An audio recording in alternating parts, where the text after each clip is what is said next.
হরে কৃষ্ণ। রাধে রাধে। শ্রীকৃষ্ণের দ্বাদশ যাত্রার অন্যতম ঝুলন যাত্রা। দ্বাপর যুগে রাধাকৃষ্ণের প্রেমলীলাকে কেন্দ্র করে ঝুলন উৎসবের সূচনা হয়েছিল। ঝুলন শব্দটি এসেছে হিন্দির ঝুনা অর্থাৎ দোলনা থেকে। ঝুলন উৎসবকে ঘিরে রয়েছে নানা আচার অনুষ্ঠান। তার মধ্যে অন্যতম হল দোলনায় রাধাকৃষ্ণের যুগল মূর্তি স্থাপন করে দোলানো। শ্রাবণ মাসের শুক্লা দ্বাদশী থেকে পূর্ণিমা পর্যন্ত 5 দিন ধরে চলে ঝুলন উৎসব। ঝুলন মানে দোলা বা দোলনা। ছোট্ট শিশুরূপী শ্রীকৃষ্ণকে দোলায় দোলাতেন মা যশোদা।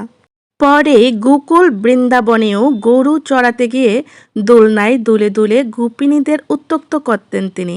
আবার এই দোলনাতেই রাধার সঙ্গে দুলে ভালোবাসার বিভোরও হতেন। কৃষ্ণের কৈশোরে তাই দোলনা বা ঝুলনের গুরুত্ব অপরিসীম। উৎসবটি পালিত হয় শ্রাবণ মাসের একাদশী থেকে শুরু করে বলরাম পূর্ণিমা পর্যন্ত, মোট 5 দিন ধরে। প্রসঙ্গত, ঝুলন উৎসব পালনের কথা আছে পুরাণ ও নানা প্রাচীন হিন্দু শাস্ত্রেও। ভগবত পুরাণ, হরিবংশ এবং গীত গোবিন্দতেও এই উৎসবের উল্লেখ পাওয়া যায়।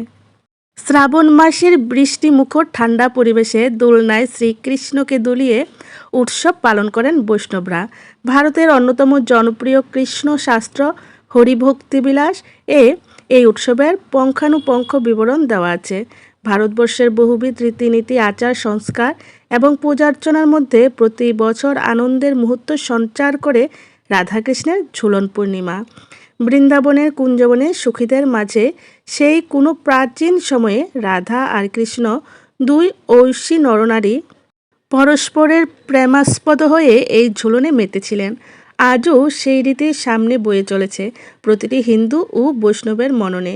দোল পূর্ণিমার সঙ্গেও যেমন সেই একই রাধাকৃষ্ণের প্রসঙ্গ জড়িয়ে আছে, ঝুলনেও তাই।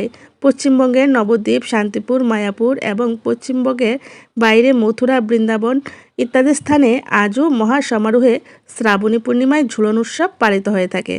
হরে কৃষ্ণ। রাধে রাধে। জয় শ্রী রাধে কৃষ্ণ। শুভ ঝুলন যাত্রা।